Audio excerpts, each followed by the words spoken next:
Hello and welcome to Louisiana Beer Reviews on the alternate channel Anti-War. Anti-War.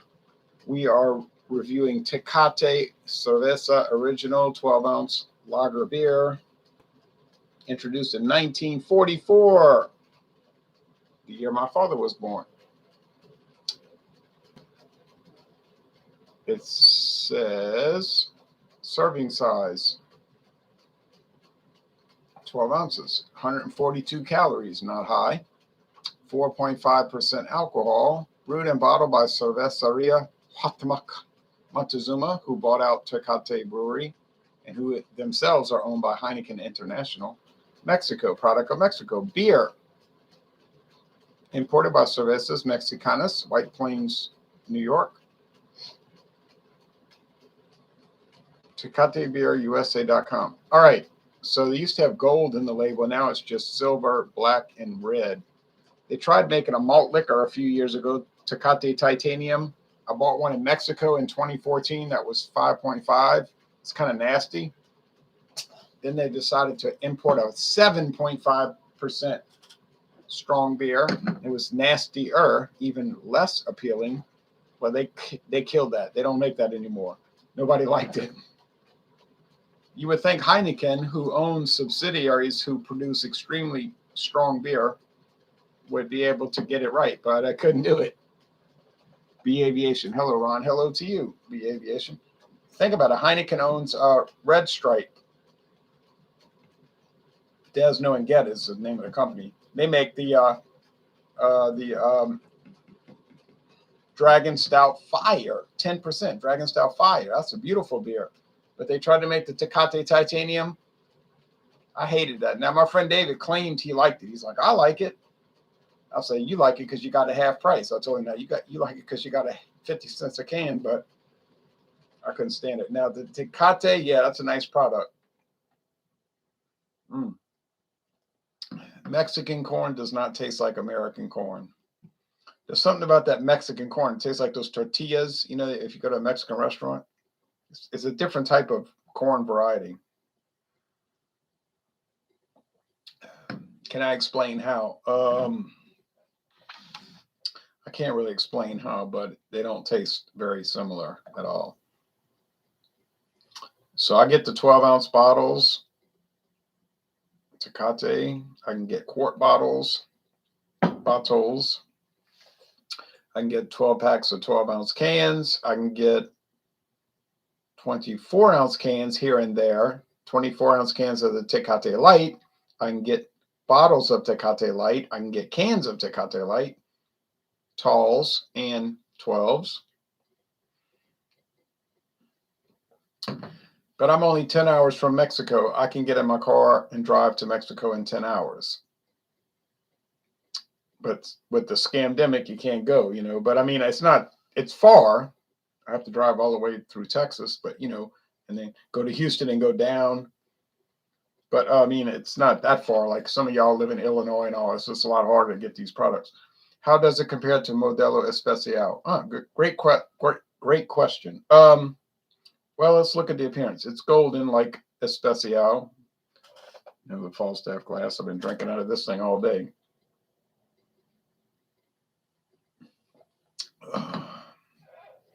Well,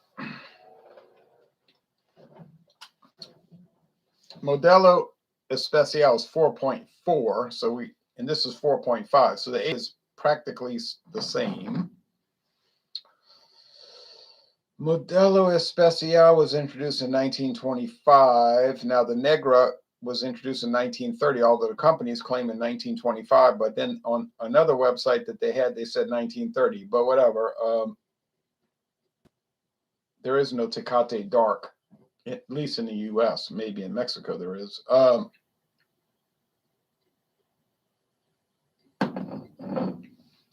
does it compare to Modelo Especial? That's a good question. Now, before I answer that, the Tecate Brewery is still open. They do produce Tecate beer at the Tecate Brewery in Tecate, Baja California, Mexico.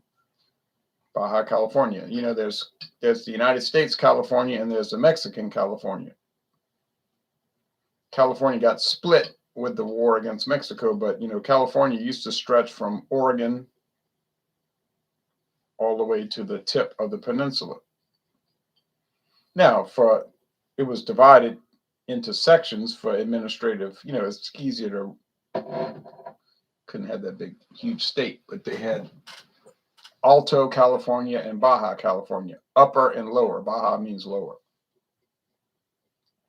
And then later on, Mexico divided Baja into two spots, two states. Baja California del Norte, that means Upper California Northern and Upper California Southern, like North Dakota, South Dakota, or Virginia, West Virginia. That sort of situation.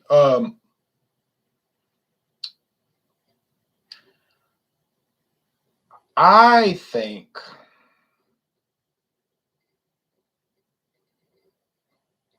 that this has a little bit more flavor than the Modelo Especial, which I like a lot.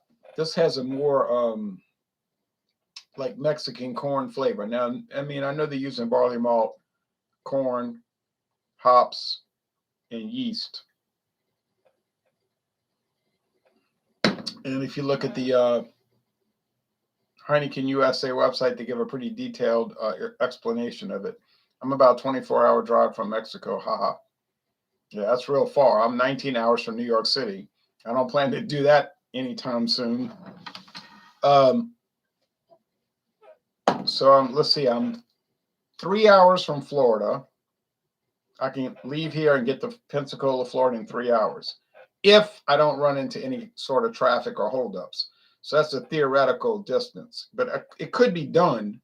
I'm not talking about flying, going 90 miles an hour, just regular highway speed. I could get to Mobile in 2 hours and the Florida state line in 3 hours. More than likely, it wouldn't happen, but it's plausible. If I go west, I can get to Texas in 3 hours. But it's the same situation. If everything works out, I can get to the Texas line and get off the interstate into Orange, Texas, and go shopping around for beer in exactly 3 hours. More than likely, it wouldn't happen because you know how it works. There's always some kind of holdup, but it could happen. So I'm 3 hours from Texas to the west, 3 hours from Florida to the east, in theory, at least. Mississippi, well, an hour or less. And then Mexico is 10 hours because I would have to drive to Houston. That's at least 5, more like 6 hours.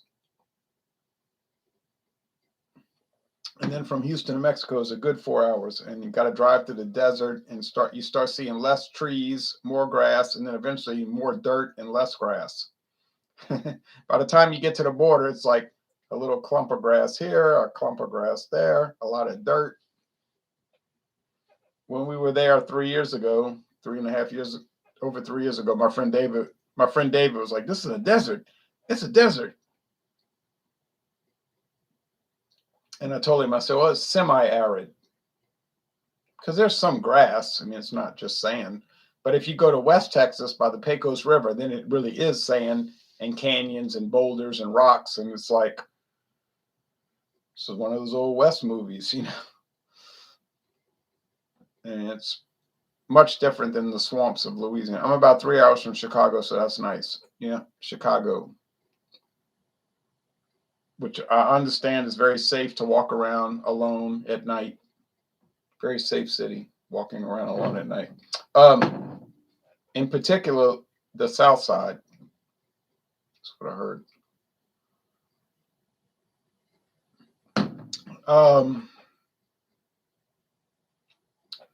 Did a lot of beer shopping on the South Side of Chicago, by the way.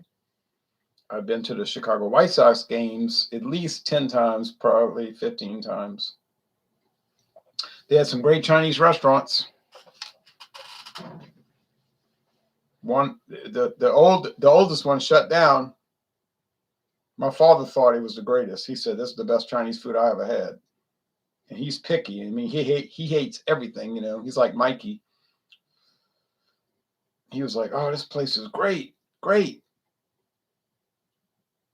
It was opened in 1926, but he said, but then I read the article that it closed down not too long after we went to Chicago. They said the old man owned it.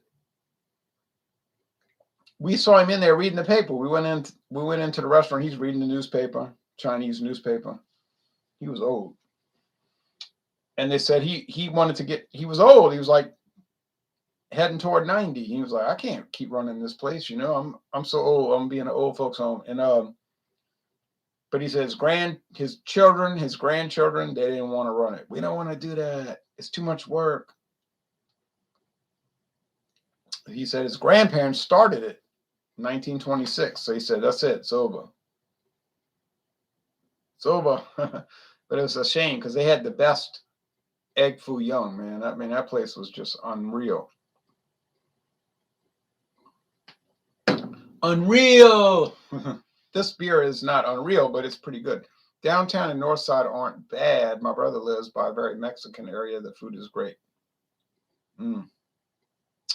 I've stayed in many parts of Chicago, and I have visited many parts of Chicago and walked around many parts of Chicago and driven through all, you know, in my car all around Chicago, you know, driven all around. Believe me, all over. Parked, walked all around. I went to Chinatown, parked in that park north of Chinatown, walked through Chinatown, went eat, walked through the Croatian area, south of Chinatown, Croatian, you know. Then there's an Italian area. East of the interstate is an African area. And then they got Armour Park with that swim, you know, the indoor pool and that gym, and then the Chicago White Sox Stadium. I walked all over that city, so you can't tell me, you know, nobody's going to tell me you don't know about Chicago. Oh, no.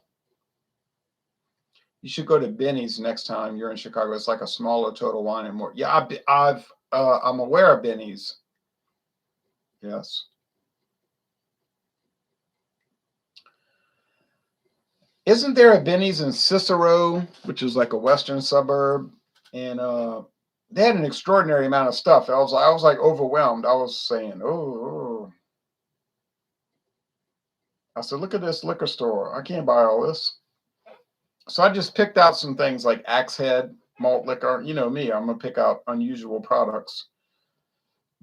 And Michelob, Golden Draft, and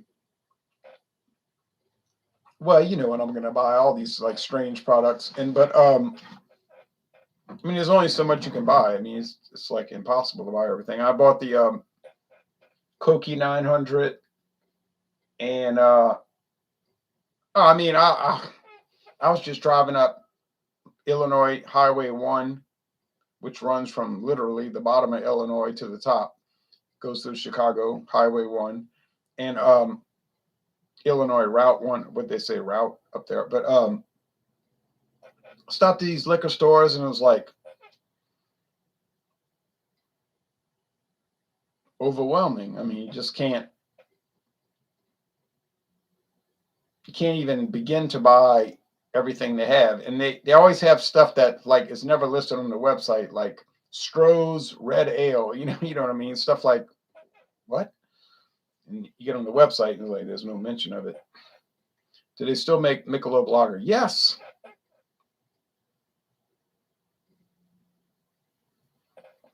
They still make Red Dog, but try finding it. All right, now Tecate. We're getting off on all kind of like sideline stuff. Tecate, it's not the greatest thing. It's kind of one of those inexpensive Mexican beers like Sol or Carta Blanca.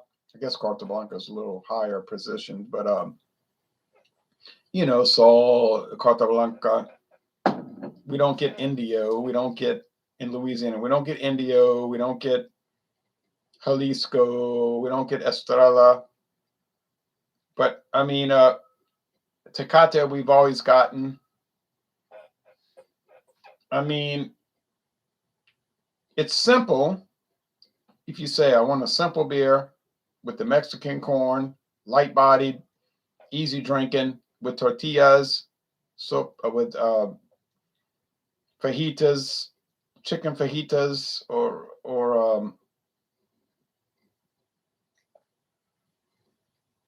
beef fajitas, pork tamales, taco salad, or what whatever you're eating, yeah, it would be fine.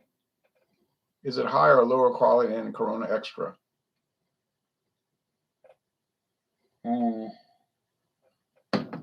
Well, theoretically, it's lower quality than Corona Extra, but in reality, it has a little bit more flavor. So Corona Extra is like really neutral.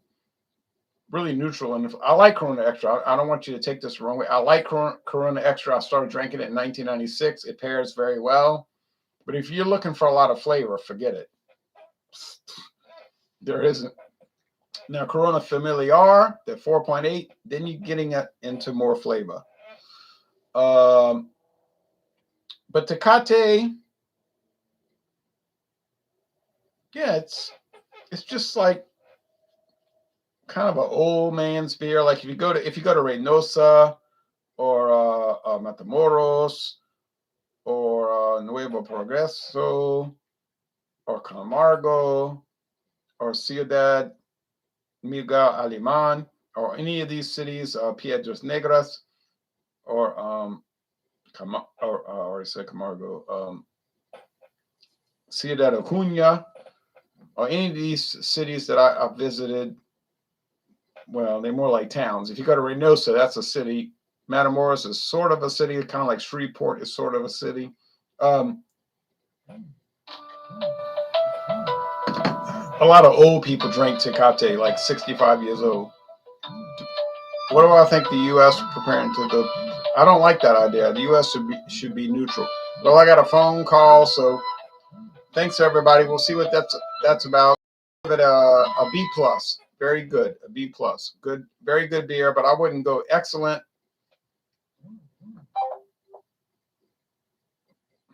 Oh, these people calling me.